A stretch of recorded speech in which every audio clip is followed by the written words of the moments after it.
अगर आपका सामना कभी किसी ऐसी फैमिली से हो जाए जिसका हर मेंबर ही साइको हो तो आप क्या करेंगे? यकीनन आप बहुत बड़ी मुश्किल में फंस जाएंगे। गेमर रिकैप में आज हम जिस फिल्म की बात करेंगे उसका नाम है ब्लडी हेल और ये एक ऐसी ही फैमिली की कहानी है। तो फिल्म की तरफ वापस चलते हैं, लेकिन उससे पहले एक रिमाइंडर, लाइक, शेयर और सब्सक्राइब करना ना भूलिएगा। फिल्म के स्टार्ट में एलिया नाम की एक बच्ची कुछ आदमियों से बचकर जंगल में भाग रही थी और उसका पीछा करने वाले कोई और नहीं, उसकी अपनी ही फैमिली थी। और अपनी फैमिली से बचने के लिए एलिया ने वहाँ मौजूद पानी में छलांग लगा दी, लेकिन इससे पहले कि एलिया डूब जाती उसकी फैमिली उसे बचा लेने में कामयाब हो गई। इसके बाद रेक्स नजर आता है जो बैंक की लाइन में लगा हुआ था और इसी बैंक में इसकी क्रश मैडी भी थी जो बैंक में कैशियर के तौर पर काम करती थी। और जिस वक्त वो मैडी से बात कर रहा था उसी वक्त कुछ डाकू बैंक में दाखिल हो गए और आते ही उन्होंने फायरिंग शुरू कर दी। और वहाँ बैंक में बैठे हुए रेक्स ने देखा कि एक औरत के पर्स में गन मौजूद है और ये देखते ही रेक्स की हालत कुछ अजीब सी होने लगी और ऐसा लग रहा था जैसे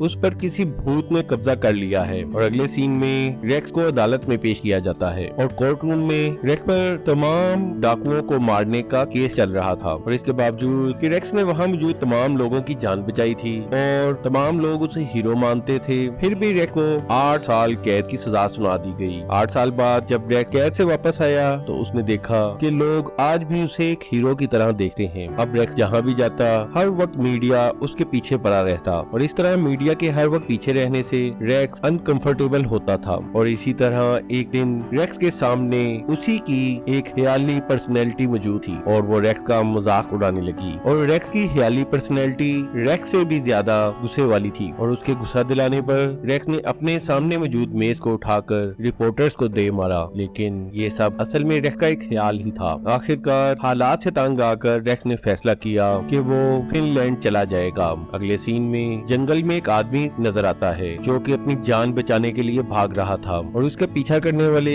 वही लोग थे जो फिल्म के स्टार्ट में नजर आए थे, जिसका मतलब ये था कि ये तमाम वाकयात फिनलैंड में हो रहे हैं। और अब रेक्स भी फिनलैंड जाने वाला था। एयरपोर्ट पर भी रेक्स लोगों की तवज्जो का मरकज बना रहा और वहीं पर एक हस्बैंड वाइफ उसे मुसलसल मुस्कुराते हुए देख रहे थे। और जब रेक्स वॉशरूम में गया तो वो आदमी वहाँ पर भी उसको देखता रहा। और जब रेक्स वापस लाउंज में आया तो उसने देखा कि वाइफ उसे देखकर बहुत ही क्रीपी हंसी हंस रही है और इसे देखकर रेक्स बहुत अनकंफर्टेबल हो रहा था। फिनलैंड पहुंचने के बाद रेक्स एक टैक्सी का इंतजार कर रहा था और उसी वक्त एक टैक्सी जो असल में उसी का इंतजार कर रही थी लाइन क्रॉस करते हुए उसके पास आकर रुकी और रेक्स उस टैक्सी में सवार हो गया। और थोड़ी आगे जाने के बाद टैक्सी ड्राइवर ने टैक्सी में बेहोश करने वाली दवा छोड़ दी जिससे रेक्स बेहोश हो गया। इसके बाद एक फैमिली नजर आती है जो कि डिनर की तैयारी कर रही थी, लेकिन जब इस फैमिली की बेसमेंट नजर आती है तो पता चलता है कि असल में इसी फैमिली ने रेक्स को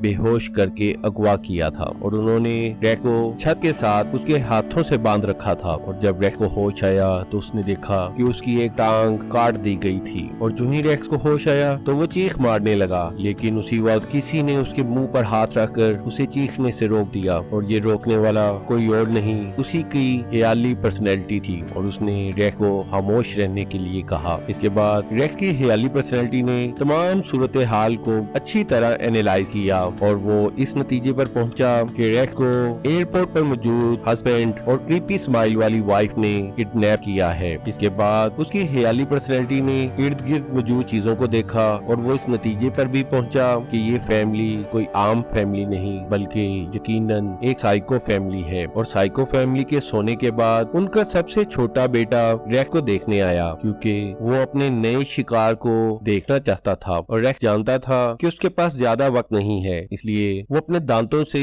अपने हाथों की रस्सी को खोलने की कोशिश कर रहा था। लेकिन उसी वक्त उसे किसी के नीचे आते की आवाज सुनाई थी और उसने बेहोश होने का ड्रामा किया। और जिस वक्त रेक्स ने थोड़ी सी आंखें खोलकर उसे देखा तो उसके सामने एक छोटा लड़का खड़ा था और उसे देखकर रेक्स के जहन में एक प्लान आया कि अगर वो इस बच्चे को काबू कर ले तो इसके बदले वो खुद को आजाद करवा सकता है। इसलिए उसने फौरन ही बच्चे को एक किक मारते हुए उसे अपनी टांगों के दरमियान जकड़ लिया। थोड़ी देर बाद बच्चे की बड़ी बहन भी उसे देखते हुए नीचे बेसमेंट में आ गई और यही पता चला कि इस लड़की का नाम एलिया है और यही वो लड़की है जो फिल्म के स्टार्ट में अपने खानदान से बचकर भाग रही थी और उसी की फैमिली ने रेक्स को अगवा किया था। एलिया ने देखा कि रैक्स ने अपनी टांगों के दरमियान उसके भाई को पकड़ रखा है और रैक्स ने एलिया को धमकी दी कि अगर उसने जरा भी चीखने चलाने या किसी को बुलाने की कोशिश की तो वो उसके भाई की गर्दन अपनी टांग से तोड़ देगा। लेकिन रैक्स की खराब किस्मत कि वो ज्यादा देर तक उस बच्चे को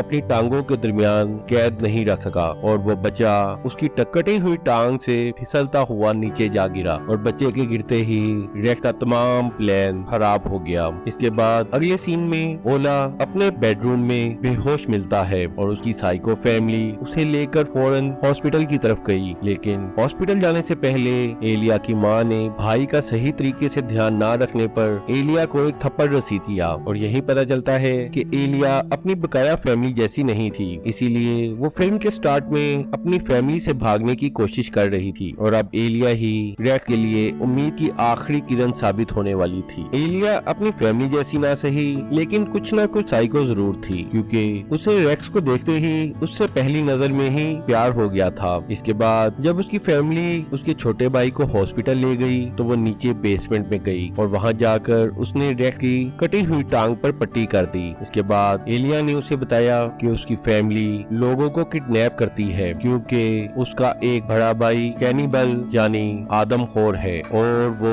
इंसानों का गोश्त खाता था और उसे फीड करने के लिए उसकी फैमिली को मजबूरन लोगों को अगवा करना पड़ता था और एलिया लोगों को मरता हुआ देखकर बहुत ज्यादा परेशान रहती थी। इसीलिए उसने कई दफा यहाँ से भागने की कोशिश की लेकिन उसकी फैमिली हर दफा उसे पकड़ लेती थी और सजा के तौर पर उसे लकड़ी के एक पिंजरे में बंद कर देती थी। इसके बाद एलिया ने रैक्स को ये भी कहा कि अगर वो वहाँ से निकलने में कामयाब हो जाए तो वो अपनी बकाया तमाम जिंदगी रैक्स के साथ गुजारेगी। इसके बाद एलिया ने जमीन पर एक चाकू रखा और रैक्स को कहा कि उसे अपनी बकाया मदद खुद करना होगी। रैक्स ने अपने पाँव की मदद से चाकू उठाया और बहुत मुश्किल से अपने हाथ तक पहुंचाने में कामयाब हो गया, लेकिन इससे पहले कि वो रस्सी को काट देता एलिया के 3 भाई वापस आ गए। असल में वो रैक्स को मारने आए थे, लेकिन जब उन्होंने देखा कि रैक्स अभी तक बेहोश है तो उन्होंने थोड़ी देर के लिए अपना इरादा बदल दिया। इस मौके पर रैक्स की ख्याली पर्सनैलिटी बहुत ज्यादा गुस्से में थी और वो जल्द अज जल्द इस फैमिली से